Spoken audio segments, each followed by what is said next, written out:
Humingi si Lin Zichen ng linaw kung ano ba talaga ang kailangang gawin upang matupad ang kondisyon ng Deputy Governor ukol sa pagpapalago ng kanilang pamamaraan. Habang naghahanap naman sa isang kahon sina Yuyan at Liu Chuanwo, nalaman ni Lin Zichen mula sa sekretaryo na kailangan nilang palakihin ang kanilang grupo sa bilang na hindi bababa sa 100 miyembro. Agad niyang sinang-ayunan iyon at inunawa at nagpasalamat siya sa pag-abiso sa kanya. Pagkababa ng tawag, naisip ni Lin Zichen na sa laki ng reputasyong nakuha niya kamakailan para sa mga may purong dugo ng tao, hindi na magiging problema ang pagkuha ng 100 bagong kasapi sa susunod na pagtanggap ng Heavenly Human Pavilion. Bigla namang nakuha ang kanilang pansin sa may pintuan ng may dumating na nakagambala sa kanilang ginagawa. Pumasok sa silid si Ma Weiwei at formal na nagpahayag kay Liu Chuanwo na nais niyang sumali sa Heavenly Human Pavilion at itaguyod ang pamamaraan ng purong dugo ng tao. Dahil sa pagtataka, tinanong siya ni Liu Chuanwo kung alam ba ng kanyang ama ang napakalaking desisyong ito. Kalmadong sumang-ayon si Ma Weiwei at ibinunyag na ang kanyang ama pa nga mismo ang tumulong sa kanya upang tuluyang maalis ang mga gene ng kakaibang nilalang sa kanyang katawan. Nang marinig ito, napatawa ng malakas at may pang-uuyam si Liu Chuanwo dahil labis siyang naaliw sa naging pasya ng ama nito na si Ma Xinhe. Pagkatapos nito ay opisyal nang tinanggap ni Liu Chuanwo si Ma Weiwei bilang bagong miyembro ng samahan. Isang naiinis na Yuyan naman ang nagpaalala sa kanila na dapat nilang unahin ang pag-iisip kung paano mapapalakas ang kanilang espiritual na kapangyarihan. Habang pinalalampas ang praktikal na payo ni Yuyan, masayang tumakbo sa pasilyo si Liu Chuanwo habang nasa sabik na isinisigaw na kailangan niyang pagtawanan ang matandang si Ma Xinhe dahil sa pagbaligtad ng kanyang anak. Isang buwan ang lumipas na nakalaan sa matinding pagsasanay. Magkasamang nakaupo sa isang malalim na meditasyon sina Lin Zichen at Shen Qingan habang napapalibutan ng nagniningning na enerhiya. Napansin ni Lin Zichen ang kanyang pambihirang pag-unlad matapos marating ang ikalimang yugto ng pagpapatibay ng katawan, habang si Shen Qingan naman ay matagumpay ding nakaabante sa ikatlong yugto ng kanyang pagsasanay. Makalipas ang ilang oras, dahil sa napakaraming supply ng mga pambihirang likas na yaman, makikitang nagmemeditasyon ang mga naglalakihang kalamnan at pawisang sina Liu Chuanwo at Yuyan.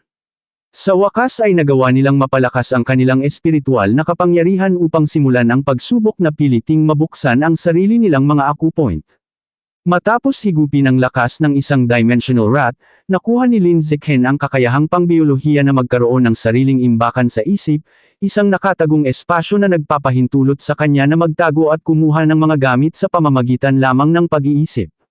Dahil sabik na subukan kung kaya niyang kontrolin ang bagong kakayahang ito gamit ang kanyang isip, nag-focus si Lin Zichen. Sa malapit, pumasok si Shen Qingan na nakasuot ng pijama habang pinatutuyo ang kanyang buhok, nang walang kinalaman sa kanyang ginagawa. Nang mapansin ang matitig na tingin ng lalaki, tinanong ni Shen Qingan kung ano ang tinitingnan nito. Pabirong sinabi ni Lin Zichen na nagpakita lang siya ng isang salamangka at tinanong ang dalaga kung nararamdaman ba nitong may kulang sa kanya. Napatingin sa ibaba ng may matinding gulat si Shen Qingan nang bigla niyang mapagtanto na naglaho na ang kanyang panloob na damit mula sa ilalim ng kanyang kasuotan. Dahil sa pagkabagabag at kahihiyan, ibinuwal niya si Lin Zichen sa sahig at galit na itinanong kung saan ito itinago ang kanyang damit, habang ang tumatawang si Lin Zichen naman ay nakatanggap ng abiso mula sa kanyang sistema na matagumpay na nailagay ang mga gamit sa kanyang bagong imbakan. Biglang naputol ang magaan na sandaling iyon nang maglabas ng isang babala para sa emerhensya. Ang mga kuta ng daigdig sa loob ng Origin Land ay biglang sumailalim sa isang malaki at sabay-sabay na pag-atake mula sa mga kakaibang nilalang. Agad na ipinalabas ang mga kautusan na pakilusan ang lahat ng mga nasa mataas na antas na tauhan mula sa Shanghai University at sa panrehiyong himpilan ng edukasyon upang ipagtanggol ang mga pasukan patungo sa Origin Land. Matapos matanggap ang agarang ulat sa kanyang telepono, kinilala ni Mo Dongji ang kritikal na sitwasyon at naghanda na sa pagkilos. Samantala, sa kaibuturan ng isang dambuhalang istruktura ng puno sa Origin Land, nagulat ang isang dambuhalang berdeng halimaw sa kanyang pinuno. Binalaan niya ang nakamaskarang pinuno ng kulto na ang kamakailang pagtataguyod ni Lin Zichen sa pamamaraan ng purong dugo ng tao sa daigdig ay mabilis na nagkakaroon ng mapanganib na lakas at nag-aalala siya kung makakahadlang ba ito sa kanilang mga plano. Hindi naman ito pinansin ng nakamaskarang pinuno ng kulto, at may kumpiyansang sinabi na ang pamamaraan ng purong dugo ay nangangailangan ng labis na likas na talento sa katawan upang magawa itong gayahin ng karamihan sa mga mamamayan. Ipinaliwanag niya ang kanyang ganting diskarte na ipagpapatuloy na lamang ng kulto ang kanilang pananaliksik upang mas pababain pa ang antas para sa pagpapasalin ng Jin, upang matiyak na ang malaking bahagi ng mga tao sa daigdig ay pipiliin pa rin ang mas madaling paraan ng pagpapasalin kaysa sa pamamaraan ng purong dugo ng tao. Pagkatapos nito, ibinaling ng dambuhalang lunti ang halimaw ang usapan sa kanilang agarang operasyong militar, at iniulat na tapos na sa mga paghahanda ang dakilang matanda na nakatalaga sa daigdig at handa ng maglunsad ng malawakang pagsakop sa lungsod ng Shanghai sa kahit anong sandali. Nang marinig ito, naglabas ng isang mapagpasyang utos ang nakamaskarang pinuno ng kulto. Inutusan niya ang halimaw na pakilyusin agad ang mga kawan ng mababangas na hayop upang maglunsad ng todo tutong pag-atake sa mga himpilan ng daigdig sa loob ng lupain ng pinagmulan. Ipinaliwanag niya na ito ay isang planadong paggulo na idinisenyo upang pukawin at ilayo ang lahat ng malalakas na tagapagtanggol ng daigdig patungo sa lupain ng Sourceland, nang sa gayon ay makalikha ng perpektong pagkakataon para sa dakilang matanda na sakupin ang lungsod ng Shanghai nang walang kalaban-laban. Buong paggalang namang tinanggap ng halimaw ang mga kautusan. Bilang tugon sa biglaang krisis, inanunsyo ng administrasyon ng Unibersidad ng Shanghai sa nagtipong mga mag-aaral ang walang katiyakang pagsuspende sa lahat ng mga klase. Kasunod ng mga utos ng pangkabibilisang pakikilos, sumakay ang lahat ng matataas na kawani ng pagtuturo sa mga helikopter ng transportasyong militar, patungo sa magkakahiwalay na grupo upang palakasin ang iba't ibang pasukan sa lupain ng Sourceland. Habang kumakalat ang takot at mga balibalita sa buong campus, naglakad sina Lin Zichen at Shen Qingan sa gitna ng maraming tao. Dahil alam nila ang katotohanan tungkol sa napakalaking pagsalakay ng mga mababangas na hayop, na-realize nila na ang kanilang pinakamahusay na opsyon ay ang mabilis na pataasin ang sarili nilang lakas upang maprotektahan ang kanilang sarili. Pagbalik sa kanilang mga tirahan, agad na umupo ang dalawa at pumasok sa malalim na meditasyon, na itinutulak ang kanilang mga limitasyon sa isang desperadong pagsisikap na lumakas bago tuluyang makarating sa kanila ang sakuna. Sa pamamagitan ng matinding pokus at pagbuhos ng espiritual na kapangyarihan, matagumpay na naipuwersa ni Lin Zichen na mabuksan ang isang acupoint, na nagdulot ng isang malaking pambihirang tagumpay. Pagkaraan ng ilang sandali, isang nasasabik na Shen Qingan ang humarap sa kanya, at ibinalita na matagumpay din niyang nabasag ang mga selyo ng kanyang katawan. Sa pamamagitan ng kanilang magkasabay na pagsisikap, parehong opisyal na umunlad sina Lin Zichen at Shen Qingan tungo sa pagiging mga advanced level na nilalang, na umabot sa Advanced Tier 4 at Advanced Tier 1, ayon sa pagkakasunod. Sa isang pagpupulong kasama si Liu Chuanwo, sinabi ng direktor na ang kanilang bagong advanced na katayuan ay nangangahulugang sa wakas ay mayroon na silang kinakailangang chi ng dugo upang gisingin ang natutulog na master ng pavilion. Gayunpaman, nagpahayag siya ng pag-aalala na ang mga nangungunang eksperto na orihinal niyang binalak na dalhin bilang mga escort ay naitalaga ng lahat sa lupain ng Sourceland. Nang hindi napigilan ng kawalan ng proteksyon, nagpasya si Lin Zichen na dapat na silang pumunta agad sa mga sinaunang guho. Ikinatwiran niya na ang paghihintay sa pagbabalik ng mga eksperto ay maaaring magtagal ng husto, at nananatili siyang may tiwala na ang kanyang kakayahan sa pagdetect ng panganib ay magpapahintulot sa kanila na makatakas kung magkaproblema ang mga bagay-bagay. Samantala, sa lupain ng Sourceland, isang dambuhala at may maraming pangil na elepanteng hayop ang nanguna sa isang malaking kawan ng mga halimaw sa kabuuan ng maniebeng kapatagan, na umuungal ng matindi habang pinasisimulan ang pagsalakay. Walang awang tinapakan ng higanteng elepanteng hayop ang mga linyang depensiba, na walang kahirap-hirap na dumurol sa mga puwersa ng tao sa ilalim ng malalaking paa nito. Bigla, isang napakalaki at nagliliwanag na asul na kamay na gawa sa purong enerhiya ang bumaba mula sa langit, upang harangin ang dambuhalang hayop. Naghatid ang kamay ng enerhiya ng isang brutal at tumpak na hampas, na marahas na pumutol sa trunk ng elepanteng hayop at nagdulot sa halimaw na mapasuray. Ang mapangwasak na pag-atake ay pinakawalan ni Himuzi, ang Panginoon ng Lungsod 36. Sa pagpapakita ng isang makinang at gintong avatar na napapaligiran ng maraming nagliliwanag na mga kamay, nagpaulan siya ng sunod-sunod na sumasabog na mga tama ng enerhiya sa mga puwersa ng kaaway. Nang makitang bumagsak ang higanteng haring elepante sa napakalubhang kapangyarihan ng Panginoon ng Lungsod, Ang mga tagapagtanggol na tao, na binubuo ng mga mechs na may mabibigat na baluti at mga mandirigmang may pinagsamang henetiko, ay nag-ipon-ipon at sabay-sabay na sumugod sa kawan ng mga hayop. Isang matindi at magulong labanan ang sumiklab sa kabuuan ng maniebing larangan ng digmaan. Marahas na nag-away ang mga puwersa ng tao sa mga nakakatakot na lumilipad na hayop sa gitna ng mga mapangwasak na buhawi at nag-aapoy na mga pagsabog. Makalipas ang ilang oras, sa loob ng isang abalang pasilidad ng Tri-Age ng militar na puno ng mga sugatang sundalo, naglakad si Mo Dongji kasama ang Panginoon ng lungsod na si Ye Yangsheng. Tinanong niya ito para sa isang update sa pangunahing lungsod at nag-usisa tungkol sa kapakanan ng kanyang disipulo na si Luo Chenzo. Blankong sumagot ang Panginoon ng lungsod na hindi nagbago ang sitwasyon ni Luo Chenzo. Nananatili siyang nakabukod at hindi kinagigiliwan ng kanyang mga kasamahan. Ipinaliwanag pa ng Panginoon ng lungsod na ang elite mutant squad ni Luo Chenzo ay umalis 2 araw na ang nakakaraan, matapos sumunod sa Bise-Panginoon ng lungsod ng pangunahing lungsod sa isang pagsalakay sa isang mapanganib at baluktot na lambak. Pinayuhan niya si Mo Dongji na ang pagbisita sa pangunahing lungsod upang makita ang kanyang disipulo ay walang saysay sa ngayon dahil kasalukuyan siyang ganap na hindi makikita. Pagkarating sa malalim na bahagi ng mga subterranean na sinaunang guho, dinala ni Liu Chuanwu sina Lin Zikhen, Shen Qingan, at Yuyan patungo sa isang napakalaki at masalimuot na inukit na tansong kabaong na nakapulupot sa malalaking ugat. Inanunsyo niya na ito ang pahingahan ng natutulog na master ng pavilion. Ipinikit ni Lin Zikhen ang kanyang mga mata at sinubukang suriin ang kabaong gamit ang kanyang espiritual na kapangyarihan. Gayunpaman, naramdaman niya na ganap na nahaharangan ang kanyang mga pandaman ng sinaunang relikya, kaya hindi niya matukoy kung may tao sa loob. Bigla, isang mahiwagang boses sa pamamagitan ng telepatiko ang nanggaling sa kabaong, na direktang nakikipag-usap kay Lin Zikhen. Tumpak na sinuri ng boses ang kanyang mga estatistika, na binabanggit ang kanyang murang edad, ang kanyang katayuan bilang isang advanced tier 4, at ang perpektong koordinasyon ng kanyang pisikal at espiritual na lakas. Nagpahayag ito ng pagkamangha na nakamit niya ang ganoong mataas na antas ng kultibasyon sa isang mundong labis na salat sa mga mapagkukunan. Nagulat sa biglaang pagpasok na ito sa kanyang isipan, agad na pumosisyon si Lin Zikhen para magdepensa. Na-realize niya na ang natutulog na babae sa loob ng kabaong ay sapat ng gising upang makipag-usap sa kanya, at pinuri siya nito bilang isang tunay na pambihirang henyo.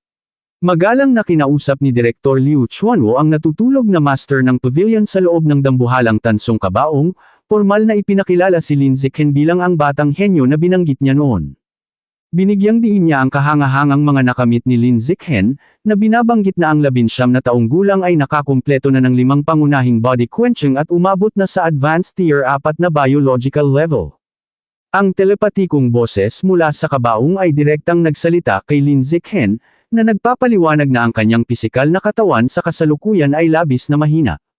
Hiniling niya dito na maglipat ng bahagi ng kanyang chi at dugo upang makatulong sa kanyang paggaling, at nangakong tutuparin ang anumang kahilingan na maaaring hingin nito bilang kapalit. Habang pinag-iisipan ang kanyang mga opsyon, naging rason kay Lin Zikhen na ang pagbuo ng isang positibong relasyon sa ganoong kalakas na nilalang ngayon ay magtitiyak sa kanya ng isang malakas na taga-suporta sa hinaharap. Magalang siyang yumuko at sumang-ayon, na nagsasabing bilang isang miyembro ng Heavenly Human Pavilion, handa niyang ibigay ang kanyang kapangyarihan ng walang anumang kondisyon. Natuwa sa kanyang sagot, tiniyak sa kanya ng master ng pavilion na tutuparin niya ang kanyang pangako kapag siya ay nagising. Ang kabaong ay nagsimulang maglabas ng isang gintong liwanag habang tinuturuan niya ito sa proseso ng paglilipat. Sumusunod sa kanyang mga direksyon, humakbang pasulong si Lin Zikhen at ipinatong ang kanyang kamay sa gitna ng masalimuot na inukit na takip, at sinimulang pakawalan ang kanyang chi at dugo. Sa kabila ng kanyang pakikipagtulungan, nanatili siyang lubos na alerto, itinatatak sa isip na tumakas agad kung ang kanyang kakayahan sa pagkaunawa ng panganib ay makatuklas ng anumang banta. Pagkatapos simulan ang paglilipat, pinagpawisan ng malamig si Lin Zikhen. Na-realize niya na sinisipsip ng kabaong ang kanyang enerhiya sa isang nakababahalang bilis, na nagbabantang tuluyang maubos ang kanyang mga panloob na reserba. Sa mabilis na pag-iisip, ginamit niya ang kanyang bagong nakuhang kakayahan sa storage space upang maayos na makuha ang isang tableta ng pagbawi ng dugo, at nakahinga ng maluwag na mayroon siyang paraan upang mabilis na mapunan ang kanyang mabilis na nauubos na enerhiya.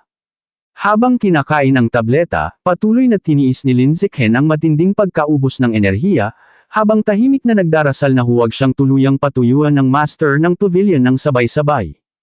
Lumipas ang 20 minuto, at nakatayo pa rin si Lin Zichen sa tabi ng nagliliwanag na kabaong, habang inililipat ang kanyang kapangyarihan. Kinakabahang nanunood, tinanong ni Shen Qinggan si Liu Chuanwo kung magiging maayos lang ba si Lin Zichen, dahil napakatagal ng proseso. Kalmado siyang tiniyak ng direktor, sa pag-aakalang dahil nagpapatuloy ang proseso, kontrolado ni Lin Zichen at ng master ng pavilion ang sitwasyon. Bigla, napansin ni Liu Chuanwo ang isang paggalaw at binigyang babala ang grupo na ang mabigat na tansong takip ng kabaong ay sa wakas ay nagsisimula ng umusad. Agad na kumilos sa pagbabago, tumalon pa atras si Lin Zichen, palayo sa kabaong, at mapilit na sumigaw sa lahat na maghiwa-hiwalay habang ang isang maliwanag na liwanag ay sumasabog mula sa sinaunang kabaong. Ang dambuhalang tansong takip ng kabaong ay dahan-daang naugang pababa ng patayo, na naglalabas ng makakapal na ulap ng sinaunang alabok at enerhiya habang si Lin Zichen at ang iba pa ay nanunood ng may pananabik. Mula sa loob ng usok, isang kaakit-akit na babae na may mahabang puting buhok at tradisyonal na kasuotan ang lumitaw. Ito ay si Qi Qingmo, ang maalamat na master ng Heavenly Human Pavilion. Namangha na ang kanyang pisikal na katawan ay hindi nabulok pagkatapos matulog sa hindi mabilang na panahon, maingat na nagpasya si Lin Zichen na gamitin ang kanyang kakayahan sa pagkaunawa ng panganib upang suriin ang kanyang mga biological na istatistika. Gayunpaman, agad na natuklasan ni Qi Qingmo ang kanyang invisible na pagsusuri.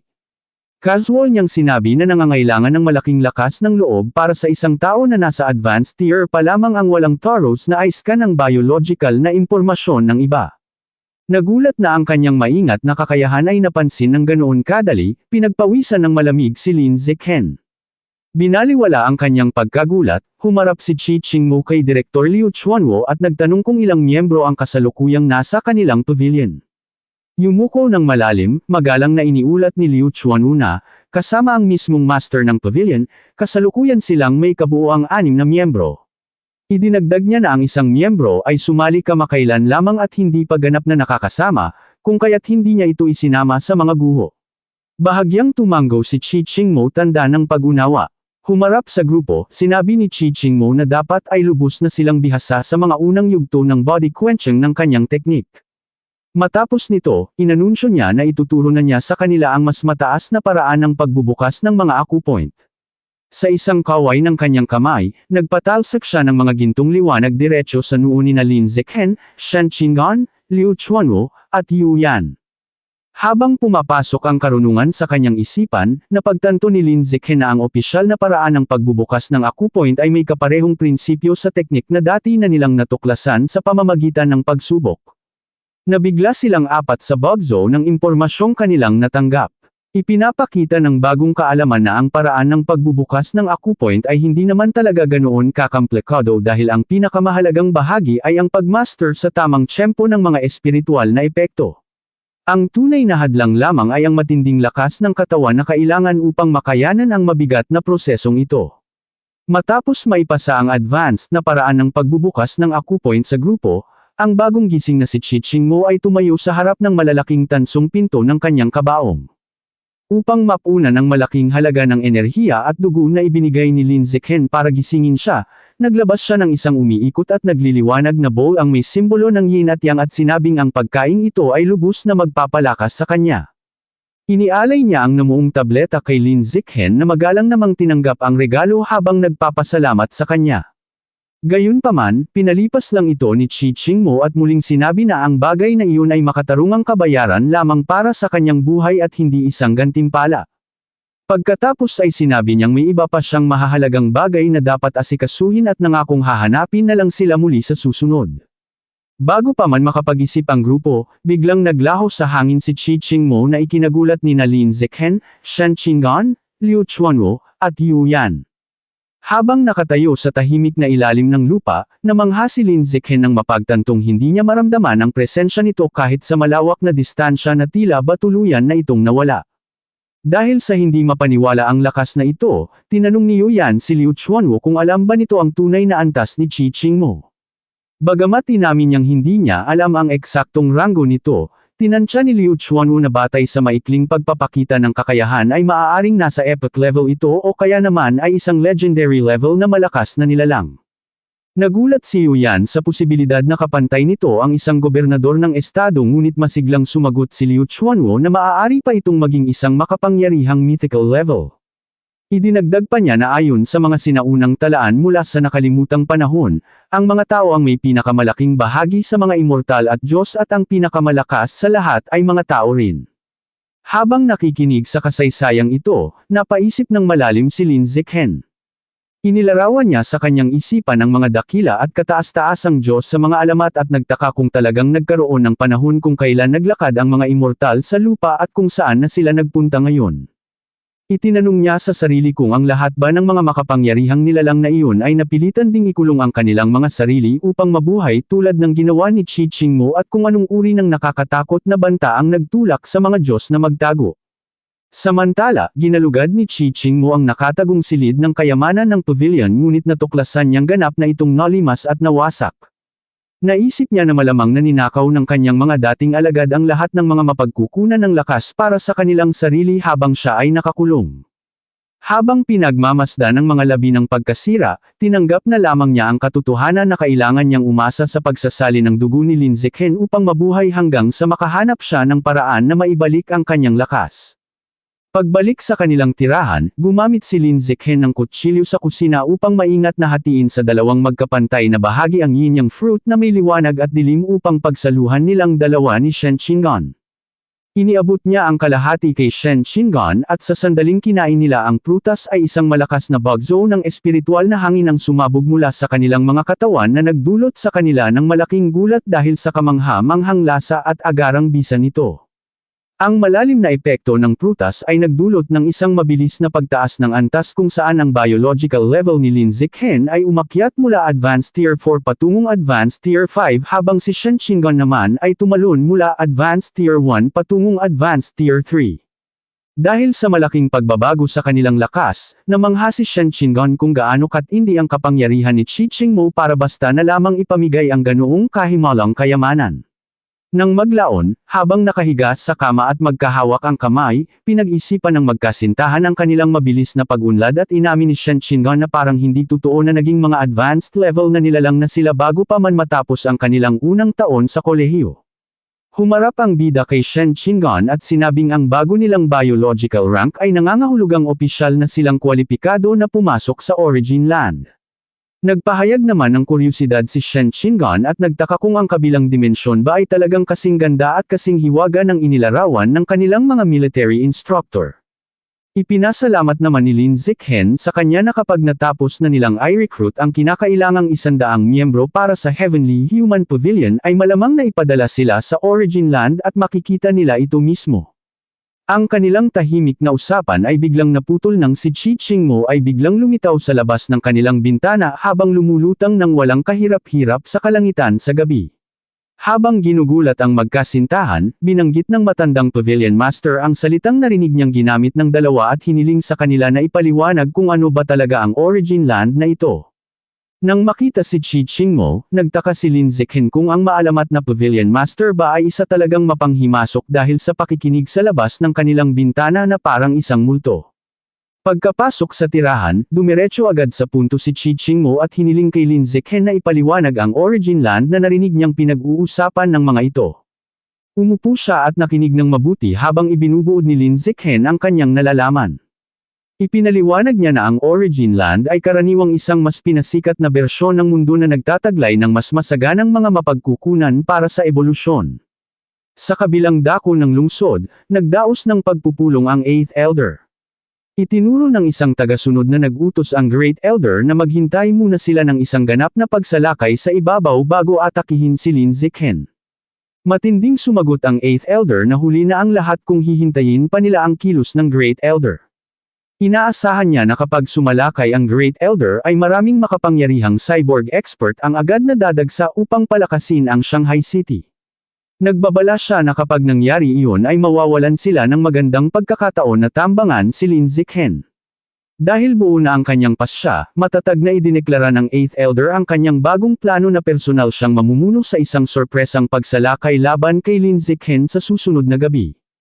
Itinanong niya sa mga nagtipong kultista ang kanilang mungkahi at masigla naman nilang itinaas ang kanilang mga kamao bilang pagsang-ayon habang isinisigaw ang buong suporta sa kanyang desisyon at ang kanilang pananabik na pabagsakin si Lin Zichen sa isang solong hampas lamang. Sa tirahan ni Lin Zichen, tinanong ni Qi Qingmo kung paano ba talaga nakakapasok ang isang tao sa Origin Land. Ipinaliwanag ni Lin Zichen na ang mga biological passage patungo roon ay mahigpit na binabantayan sa ilalim ng military headquarters at kailangang maglakbay sa pamamagitan ng mga lagusang iyon. Nang mapagtantong ang kabilang dimensyong ito ay isang hindi pa natutuklasang teritoryo, nagpasya si Qi Qingmo na kailangan niya itong galugarin. Nagtanong naman si Lin Zichen kung may iba pa bang urhenteng dahilan ng biglaan nitong pagbisita. Hayagang ibinunyag ni Qi Qingmo na matapos ang mahabang araw ng paglalakbay ay halos maubos na ang kanyang lakas at dugo. Inamin niyang kailangan nitong isalin ang ilan sa kanyang enerhiya sa kanya upang mapanatili ang kanyang pangunahing lakas. Casual pa niyang idinagdag na una ay nagbabalak talaga siyang kumatok ngunit nang marinig silang nag-uusap tungkol sa Origin Land ay nagpasya na lamang siyang umupo sa labas at makinig muna sandali. Dahil dito ay napagtanto ni Lin Zichen na kulang sa kagandahang asal ang Pavilion Master. Pagkatapos ay tinanong niya ito kung talagang hindi nito kayang gumawa ng sariling lakas at dugo kung saan tumango naman si Qi Qingmo at ipinaliwanag na ang kanyang partikular na landas ng ebolusyon ay nangangailangan ng pagpino sa nakapaligid na espiritual na enerhiya. Dahil ang enerhiya sa kanilang kasalukuyang mundo ay halos tuyong-tuyo na ay nawala ang kanyang pangunahing pinagkukunan ng lakas na naging dahilan upang huminto ang karamihan sa mga paggana ng kanyang katawan. Sa kasalukuyan ay hindi niya likas na maibabalik ang kanyang enerhiya at nagbabala na permanenteng mamamatay kapag naubos ang kanyang natitirang lakas. Isinaad niya na hanggang sa sapat na ang paggaling ng kanyang katawan upang gumana ng mag-isa ay aasa muna siya sa mga pagsasalin ni Lin Zichen at nangakong babayaran siya ng maayos para sa pasanin. Isang nababahalang Shen Qingan ang humakbang pasulong upang protektahan si Lin Zichen. Sa pagpapakita ng kagustuhang pumalit sa kanyang pwesto, isiningit niya na si Lin Zichen ay labis nang nanghina kanina at natatakot na baka tuluyang bumagsak ang katawan nito kung kukuha muli ng enerhiya sa kanya sa lalong madaling panahon. Hayagang tinanggihan ni Qi Qingmo ang alok at sinabing ang enerhiya ni Shen Qingan ay masyadong mababa ang kalidad para maging kapaki-pakinabang sa kanya. Natigilan si Shen Qingan sa marahas na pagtanggi habang si Lin Zichen naman ay nagpakita ng isang pilit na ngiti.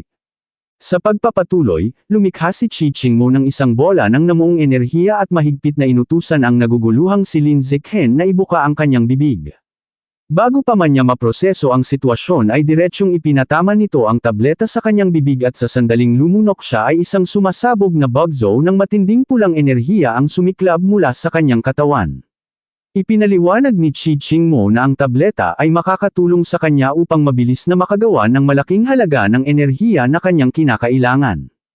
Habang kalmadong nakahiga si Qi Qingmo, inutusan niya si Lin Zichen na simulan na agad ang paglilipat ng enerhiya at dugo sa kanyang katawan. Mabilis na nagpapabago at nagpaparami ng lakas ang mabisang gamot na pinwersa niyang ipainom sa binata, at kung hindi ito kaagad mailalabas, literal na sasabog ang katawan ni Lin Zichen.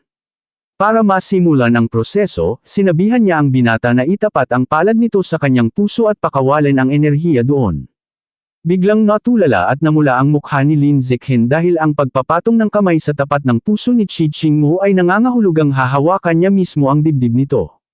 Labis ang hiyang naramdaman niya sa sitwasyong iyon, ngunit dahil sa nagbabagang pulang enerhiya na bumabalot sa kanya at sa pakiramdam na parang mawawasak na ang kanyang katawan, wala na siyang oras para magatubili pa.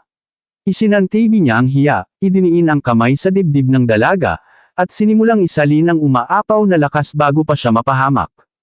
Dahil gustong mailipat ang kanyang atensyon mula sa napakailang na sitwasyon, naghanap ng mapag-uusapan si Lin Zichen at nagtanong kung ang kakayahan ba ng dalaga na magpino ng espiritual na enerhiya kasabay ng teknik sa pagpapatatag ng dugo ay nangangahulugang sabay nitong tinatahak ang landas ng immortal at sining ng pakikipaglaban. Kalmadong sumagot si Qi Qingmo na totoong pinag-aaralan niya ang dalawang pamamaraan. Ipinaliwanag niya ang sinaunang kasaysayan na ang landas ng immortal ay nakatuon sa pagpino ng espiritual na lakas mula sa langit at lupa, Samantalang ang martial na landas naman ay nakapokus sa pagpapalakas ng pisikal na katawan. Ang teknik na ginagawa ngayon ng binata ay isa lamang sa maraming paraan ng pagpapatibay ng katawan. Walang mas nakatataas sa dalawang ito dahil magkaiba lamang sila ng pamamaraan, kung saan gumagamit ng mga mahika at batas ang immortal na landas habang purong lakas ng katawan naman ang sa kabila, ngunit pareho pa rin silang patungo sa iisang layunin ng ebolusyon. Gayunpaman, mas pinipili ng marami ang mas madaling daan dahil mas madaling magpino ng espiritual na enerhiya kaysa sa matinding hirap ng pagpapalakas ng pisikal na katawan, kaya naman karamihan sa mga malalakas na nilalang sa sinaunang panahon ay pinili ang landas ng immortal. Dahil dito, nagtaka si Lin Zichen kung bakit may mga tao pa ring nag-aaksaya ng lakas na pagsabayin ang dalawang landas kung pareho lang naman ang kahahantungan ng mga ito. Ibinunyag ni Qi Qingmo na dumating ang panahon sa kanilang sining kung kailan nagsimula ng matuyo at maubos ang espiritual na enerhiya sa mundo. Walang ibang pagpipilian ng mga Shu Lianzi kundi ang lumipat sa pagpapalakas ng katawan, dahil kung hindi ay tuluyan silang maglalaho kapag sumapit ang madilim na panahon ng pagbagsak ng Dharma. Noong opisyal nang nawala ng espiritual na lakas ang mundo, halos lahat ng buhay na nilalang ay mabilis at hindi maiwasang namatay. Ang mga natatanging malalakas lamang tulad ng maalamat na selyadong eksperto na may bigute, pati na sina Mo Dangji, Liu Chuanwu, at si Qi Qingmo mismo, ang may sapat na kapangyarihan para matagumpay na iselyo ang kanilang mga sarili upang makaligtas sa naganap na katapusan ng mundo. Matapos ang 6 na oras ng matindi at nakapapagod na paglilipat ng enerhiya, nagpa siya sa wakas si Qi Qingmo na huminto muna. Napansin niya na halos ubos na ang lakas at dugo ni Lin Zichen kaya pinayuhan niya itong magpahinga muna sa buong maghapon upang maipagpatuloy nila ang proseso mamayang gabi. Ngunit hindi niya basta na lamang kinukuha ang lakas ng binata ng walang kapalit. Iniabot niya rito ang isang bote na naglalaman ng kabayaran para sa gagawin nilang pang-araw-araw na paglilipat ng lakas. Nang buksan ni Lin Zichen ang bote, laking gulat niya nang makitang iyon din ang kaparehong tableta na pinwersang ipainom sa kanya kanina. Ipinaliwanag ni Qi Qingmo na ang mga ito ay ang maalamat na tableta ng mabilisang pagbawi ng dugo. Ang pag-inom ng isa nito ay mabilisang magpapalakas at magpapanumbalik ng kanyang enerhiya at dugo na magiging napakalaking tulong kapag sinubukan na niyang buksan ang mga bahagi ng kanyang puso at katawan, o kung sakaling masangkot siya sa isang matinding labanang pangkamatayan. Habang itinatabi ang napakahalagang gantimpala, napagtanto ni Lin Zichen na ito na ang pinakamagandang pagkakataon upang magtanong sa isang buhay na alamat. Hiniling niya kay Qi Qingmo na tulungan siyang lutasin ang isang misteryosong palaisipan. Inilabas niya ang isang papel at ipinakita sa dalaga ang mga kakaibang simbolo na matagal na niyang sinusubukang unawain. Sinuring mabuti ni Qi Qingmo ang mga ito at inaming hindi niya alam ang eksaktong kahulugan ng mga sulat, ngunit natitiyak niyang nakakita na siya ng mga katulad na marka sa mga sinaunang guho noong panahon niya. Dahil sa pagbubunyag na ito, mabilis na nag-isip si Lin Zichen. Mga sinaunang guho mula sa panahon kung kailan umaapaw pa ang espiritual na enerhiya. Agad na pumasok sa kanyang isipan ang mahiwagang templo sa ilalim ng dagat na nakita niya sa bidyong nakarecord kay Mo Dangji at Liu Chuanwu. Kung ang mga simbolong iyon ay may kaugnayan nga sa kapanahunan ng dalaga, ang templong iyon sa ilalim ng tubig ay maaaring naglalaman ng napakaraming sinaunang lihim. Dahil nararamdaman niyang malapit na siyang makatuklas ng malaking sekreto, nagmamadaling tumakbo si Lin Zichen patungo sa pinto habang pakiusap na huwag munang matutulog ang pinuno ng bulwagan dahil pupuntahan lang niya ang institusyon ng pananaliksik upang kunin ang kopya ng bidyo. Dahil ayaw namang maiwan, mabilis na sumunod at tumakbo si Shen Qinggan sa kanyang likuran. Sa labis na pagmamadali na may hatid agad ang bidyo kay Qi Qingmo, mabilis na binagtas ng dalawa ang pasilyo ng institusyon. Ngunit nang bigla nilang sipain ang pinto para magbukas, isang eksena ang tuluyang nagpatigil sa kanila sa mismong kinatatayuan nila. Nakatayo doon si Yuya na bagong labas lang sa paligan at walang kahit anong suot na damit. Dahil sa matinding gulat na halos magpatigil ng kanilang paghinga, sabay na napasigaw sa takot at kahihiyan sina Lin Zichen at Shen Qinggan. Na po nagtatapos ang ating kabanata, abangan ang mga susunod pa nating upload. Huwag din kakalimutang mag-like, share, subscribe at i-click ang notification bell para lagi kayong updated sa mga susunod pa nating mga video.